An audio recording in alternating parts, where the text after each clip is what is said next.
Hello friends नमस्कार welcome back to के नीलू cooking इवागिन ನಮ್ಮ ವಿಡಿಯೋನಲ್ಲಿ ನಾನು ನಿಮಗೆ ತುಂಬಾನೇ ಈಜಿಯಾಗಿ ಬೂಂದಿ ಲಾಡುನ ಹೇಗೆ ಮಾಡ್ಕೊಳ್ಳೋದು ಅಂತ ತೋರಿಸ್ಕೊಡ್ತಾ ಇದ್ದೀನಿ।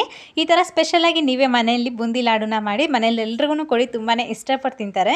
ರೆಸಿಪಿ ಅಂತೂ ತುಂಬಾನೇ ಸಿಂಪಲ್ ಆಗಿರುತ್ತೆ, ಹಾಗೆ ಕೇವಲ ಒಂದು ಅರ್ಧ ಗಂಟೆನಲ್ಲಿ ಮಾಡ್ಕೋಬಹುದು। ಸೊ ಸಿಂಪಲ್ ಆಗಿ ಹಾಗೆ ತುಂಬಾನೇ ಸಾಫ್ಟ್ ಆಗಿರುವ ಬೂಂದಿ ಲಾಡುನ ಹೇಗೆ ಮಾಡ್ಕೊಳ್ಳೋದು ಪ್ರಾಸೆಸ್ ಏನು ಅಂತ ನೋಡ್ಕೊಳ್ಳೋಣ। ಫಸ್ಟ್ ಆಗಿ ಬೂಂದಿ ಲಾಡು ಮಾಡ್ಕೊಳ್ಳೋದಕ್ಕೆ ಒಂದು ಜಲ್ಡಿಯಲ್ಲಿ 1 ಕಪ್ ಆದಷ್ಟು ಕಡಲೆ ಹಿಟ್ಟನ್ನು ಹಾಕೊಳ್ಳಿ। ಕಂಪಲ್ಸರಿಯಾಗಿ ಕಡಲೆ ಹಿಟ್ಟನ್ನು ನಾವು ಜಲ್ದಿ ಹಿಡ್ಕೋಬೇಕಾಗುತ್ತೆ। ಹಿಟ್ಟನ್ನ ಈ ತರ ಜಲ್ದಿ ಹಿಡ್ಕೊಂಡಿದ್ದಾದ್ಮೇಲೆ ಹಿಟ್ಟನ್ನ ಒಂದು ಮಿಕ್ಸಿಂಗ್ ಬೌಲಲ್ಲಿ ಹಾಕೊಳ್ಳಿ। ಹೀಗೆ ಇದಕ್ಕೇನೆ ಒಂದೇ ಒಂದು ಚಿಟಿಕೆ ಆದಷ್ಟು ಅಡುಗೆ ಸೋಡಾ ಕೂಡ ಹಾಕೊಂಡು ಚೆನ್ನಾಗಿ ಮಿಕ್ಸ್ ಮಾಡ್ಕೊಂಡು ಒಂದ್ಸಲಿ ಆಮೇಲೆ ಇದಕ್ಕೆ ಒಂದು ಸ್ವಲ್ಪನೇ ನೀರನ್ನ ಹಾಕೊಳ್ತಾ ದೋಸೆ ಬ್ಯಾಟರ್ ಹದಕ್ಕೆ ಇದನ್ನ ಕಲಿಸ್ಕೊಳ್ಳಿ। ನೀರನ್ನ ಸ್ವಲ್ಪನೇ ಹಾಕೊಂಡು ಮಿಕ್ಸ್ ಮಾಡ್ಕೋಬೇಕು, ಜಾಸ್ತಿ ಒಂದೇ ಸಲ ಹಾಕೋದಕ್ಕೆ ಹೋಗಬೇಡಿ।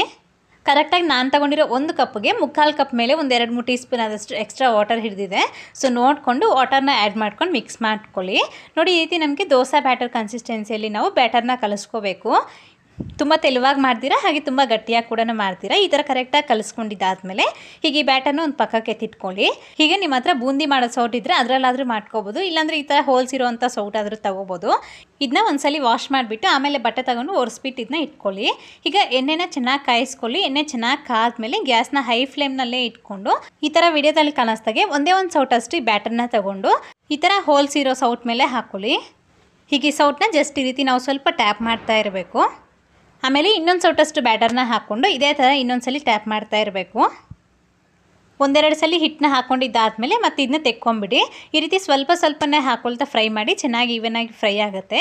ಇದನ್ನ ನಾವು ಜಾಸ್ತಿ ಹೊತ್ತು ಕೂಡ ಫ್ರೈ ಮಾಡಬಾರ್ದು, ತುಂಬ ಕ್ರಿಸ್ಪಿ ಆಗೋವರೆಗೆ ಫ್ರೈ ಮಾಡಬೇಡಿ, ಸ್ವಲ್ಪ ಸಾಫ್ಟಾಗಿ ಇರಬೇಕು। ತುಂಬ ಕ್ರಿಸ್ಪಿ ಆಗೋಗ್ಬಿಟ್ರೆ ನಮಗೆ ಬೂಂದಿ ಕೂಡ ಸ್ವಲ್ಪ ಕ್ರಿಸ್ಪಿಯಾಗಿರುತ್ತೆ। ಸೊ ನೋಡಿಕೊಂಡು ಒಂದು ಸ್ವಲ್ಪ ಫ್ರೈ ಆದಮೇಲೆ ಇದನ್ನ ಎತ್ಕೊಂಬಿಡಿ। ಹಾಗೆ ಮೇಯ್ನಾಗಿ ಎಣ್ಣೆ ಚೆನ್ನಾಗಿ ಕಾದ್ಮೇಲೆ ಮಾತ್ರ ಈ ಪ್ರಾಸೆಸ್ನ ನಾವು ಮಾಡಬೇಕಾಗತ್ತೆ। ಈ ರೀತಿ ಎಲ್ಲನೂ ಎತ್ಕೊಂಡು ಒಂದು ಪ್ಲೇಟಲ್ಲಿ ಹಾಕ್ಕೊಳ್ಳಿ। ಇದೇ ಥರ ಇನ್ನೊಂದು ಸಲ ಮಾಡಬೇಕಾದ್ರೆ ಈ ಬೂಂದಿ ಸೌಟನ್ನ ಚೆನ್ನಾಗಿ ಕೈನಲ್ಲಿ ಒಂದ್ಸಲಿ ಒರೆಸ್ಬಿಟ್ಟು ಆಮೇಲೆ ಇನ್ನೊಂದ್ಸಲಿ ಬ್ಯಾಟರ್ನ ಹಾಕ್ಬಿಟ್ಟು ಬೂಂದಿನ ಮಾಡ್ಕೊಳ್ಳಿ। ಹಾಗೆ ಮಾಡಿದ್ರೆ ನಮಗೆ ತುಂಬಾ ಶೇಪ್ ಔಟ್ ಆಗುತ್ತೆ। ಸೊ ಅದಕ್ಕಾಗಿ ಈ ರೀತಿ ಕೈನಲ್ಲಿ ಚೆನ್ನಾಗಿ ಒರೆಸ್ಬಿಟ್ಟು ನಾವು ಮತ್ತೆ ನೆಕ್ಸ್ಟ್ ಮಾಡಬೇಕಾಗತ್ತೆ। ಸೊ ಇದೇ ಪ್ರಾಸೆಸ್ನಲ್ಲಿ ಎಲ್ಲ ಇಟ್ಟು ಖಾಲಿ ಆಗಂಟ ಮಾಡ್ಕೊಳ್ಳಿ। ಹೈ ಫ್ಲೇಮ್ನಲ್ಲಿ ಇವನ್ನ ಫ್ರೈ ಮಾಡ್ಕೋಬೇಕಾಗತ್ತೆ। ಈ ರೀತಿ ಎಲ್ಲನೂ ಮಾಡ್ಕೊಂಡು ಒಂದು ಪ್ಲೇಟಲ್ಲಿ ಹಾಕ್ಕೊಂಡು ಇಟ್ಕೊಳ್ಳಿ। ಹೀಗೆ ಬೂಂದಿನ ಒಂದು ಪಕ್ಕಕ್ಕೆ ತಿಟ್ಕೊಂಡು ಹೀಗೆ ನಾವು ಸಕ್ಕರೆ ಪಾಕನ ರೆಡಿ ಮಾಡ್ಕೊಳ್ಳೋಣ। ಸಕ್ಕರೆ ಪಾಕಕ್ಕೆ ಪ್ಯಾನ್ನಲ್ಲಿ 1 ಕಪ್ ಆದಷ್ಟು ಸಕ್ಕರೆನ ಹಾಕ್ಕೊಳ್ಳಿ, ಮತ್ತು ಒಂದು ಅರ್ಧ ಕಪ್ ಆದಷ್ಟು ನೀರು ಕೂಡ ಹಾಕ್ಕೊಂಡು ಇದನ್ನ ಚೆನ್ನಾಗಿ ಮಿಕ್ಸ್ ಮಾಡ್ಕೊಳ್ಳಿ। ಸಕ್ಕರೆ ಫುಲ್ ಮೆಲ್ಟ್ ಆದಮೇಲೆ ಗ್ಯಾಸ್ನ ಮೀಡಿಯಮ್ ಫ್ಲೇಮ್ನಲ್ಲಿ ಇಟ್ಕೊಂಡು ಇದನ್ನ ಪಾಕ ಬರೋದಕ್ಕೆ ಬಿಟ್ಬಿಡಿ। ಬೇಗನೆ ಬಂದುಬಿಡುತ್ತೆ, ಕೇವಲ ಒಂದು 5 ನಿಮಿಷದಲ್ಲಿ ಆಗುತ್ತೆ। ಸೊ ನೋಡಿಕೊಂಡು ಅಲ್ಲೇ ಇದು ಮಾಡ್ಕೋಬೇಕು। ಈ ರೀತಿ ಸ್ವಲ್ಪ ಲೈಟಾಗಿ ನೊರೆ ಬರೋದಕ್ಕೆ ಸ್ಟಾರ್ಟ್ ಆದಮೇಲೆ ಈಗ ಒಂದ್ಸಲಿ ಪಾಕನ ಚೆಕ್ ಮಾಡ್ಕೊಳ್ಳಿ। ಒಂದೆಲೆ ಪಾಕ ಬಂದರೆ ಸಾಕು ನಮಗೆ। ಜಸ್ಟ್ ಒಂದೆಲೆ ಪಾಕ ಬಂದಿದ ತಕ್ಷಣ ಗ್ಯಾಸ್ನ ಲೋ ಫ್ಲೇಮ್ನಲ್ಲಿ ಇಟ್ಕೊಂಡು ಈ ಬೂಂದಿನ ಹಾಕ್ಕೊಳ್ಳಿ। ಆಮೇಲೆ ಇದಕ್ಕೆ ಒಂದು 1/4 ಟೀ ಸ್ಪೂನ್ ಆದಷ್ಟು ಏಲಕ್ಕಿ ಪುಡಿ ಕೂಡ ಹಾಕ್ಕೊಂಡು ಚೆನ್ನಾಗಿ ಮಿಕ್ಸ್ ಮಾಡಿಕೊಂಡು ಸ್ಟವ್ ಆಫ್ ಮಾಡಿಬಿಟ್ಟು ಇದನ್ನ ಒಂದು ಪಕ್ಕಕ್ಕೆ ಎತ್ತಿಟ್ಕೊಳ್ಳಿ। ಹೀಗೆ ಇದಕ್ಕೇ ಒಂದು ಸ್ವಲ್ಪ ವನದ್ರಾಕ್ಷಿ ಹಾಗೆ ಗೋಡಂಬಿನ ಒಂದು ಸ್ವಲ್ಪ ತುಪ್ಪದಲ್ಲಿ ಫ್ರೈ ಮಾಡ್ಕೊಂಡು ಹಾಕ್ಕೊಳ್ಳಿ। ತುಪ್ಪ ಒಂದು 3-4 ಟೀ ಸ್ಪೂನ್ ಆದಷ್ಟು ಹಾಕ್ಕೊಂಡು ಫ್ರೈ ಮಾಡಿ ಆಮೇಲೆ ಇದಕ್ಕೆ ಹಾಕ್ಕೊಂಡು ಚೆನ್ನಾಗಿ ಮಿಕ್ಸ್ ಮಾಡ್ಕೊಳ್ಳಿ। ಈಗ ಇದ್ರ ಮೇಲೆ ಒಂದು ಪ್ಲೇಟ್ನ ಮುಚ್ಚಿಬಿಟ್ಟು ಜಸ್ಟ್ ಒಂದು 2-3 ನಿಮಿಷ ಇದನ್ನ ಹಾಗೆ ಬಿಟ್ಬಿಡಿ। ಒಂದು 2 ನಿಮಿಷ ಆದಮೇಲೆ ಇದರಲ್ಲಿ ಒಂದು ಸ್ವಲ್ಪ ಬೂಂದಿನ ಎತ್ಕೊಂಡು ಒಂದು ಮಿಕ್ಸಿ ಜಾರಲ್ಲಿ ಹಾಕ್ಕೊಂಡು ಒಂದು ಸ್ವಲ್ಪ ರುಬ್ಕೊಳ್ಳಿ। ಈ ಥರ ನಾವು ಒಂದು ಸ್ವಲ್ಪ ಬೂಂದಿನ ಗ್ರೈಂಡ್ ಮಾಡ್ಕೊಂಡು ಹಾಕೋದ್ರಿಂದ ಟೇಸ್ಟ್ ಚೆನ್ನಾಗಿರುತ್ತೆ, ಹಾಗೆ ನಮಗೆ ಉಂಡೆ ಕಟ್ಟೋದಕ್ಕೆ ಕೂಡ ತುಂಬ ಈಸಿ ಆಗುತ್ತೆ। ಈಗ ಇದರಲ್ಲೇನೆ ಹಾಕ್ಕೊಂಡು ಚೆನ್ನಾಗಿ ಮಿಕ್ಸ್ ಮಾಡ್ಕೊಳ್ಳಿ। ಈ ಪ್ರಾಸೆಸ್ ಎಲ್ಲನೂ ಸಹ ಸ್ವಲ್ಪ ಬಿಸಿ ಇರುವಾಗಲೇ ಮಾಡಬೇಕು। ಆಮೇಲೆ ಇದರಲ್ಲಿ ಒಂದು 2-3 ಟೀ ಸ್ಪೂನ್ ಆದಷ್ಟು ತುಪ್ಪ ಕೂಡ ಹಾಕ್ಕೊಂಡು ಚೆನ್ನಾಗಿ ಮಿಕ್ಸ್ ಮಾಡಿ ಒಂದು ಸ್ವಲ್ಪನೇ ತೊಗೊಂಡು ನಿಮ್ಗೆ ಯಾವ ಸೈಜಲ್ಲಿ ಉಂಡೆ ಬೇಕಾಗುತ್ತೋ ನೋಡಿಕೊಂಡು ಆ ಸೈಜಲ್ಲಿ ನೀವು ಉಂಡೆನ ಮಾಡ್ಕೊಳ್ಳಿ।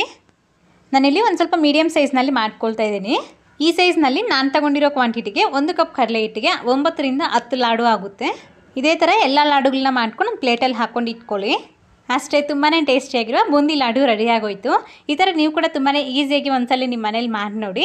ನಿಮ್ಮ ಮನೇಲಿ ಮಾಡಿದ್ದಾದಮೇಲೆ ನಿಮ್ಗೆ ಯಾವ ಥರ ಬಂತು ಅಂತ ನನಗೆ ಕಮೆಂಟ್ ಮಾಡಿ ತಿಳಿಸಿ। ಹಾಗೆ ನಿಮ್ಗೆ ಈ ವಿಡಿಯೋ ಇಷ್ಟ ಆಗಿದೆ ಅಂತ ಅಂದ್ಕೊಂಡಿದ್ದೀನಿ, ಇಷ್ಟ ಆದರೆ ಒಂದು ಲೈಕ್ ಮಾಡಿ। ಹಾಗೆ ಇದೇ ಥರ ಮತ್ತಷ್ಟು ರೆಸಿಪೀಸ್ಗಾಗಿ ಕೆಳಗಡೆ ಕಾಣ್ತಿರೋ red colour subscribe button subscribe ಆಗಿ, ಹಾಗೆ ನಿಮ್ಮ ಫ್ರೆಂಡ್ಸ್ಗೆ ಫ್ಯಾಮಿಲಿ ಮೆಂಬರ್ಸ್ಗಳನ್ನು ಶೇರ್ ಮಾಡಿ। Thank you.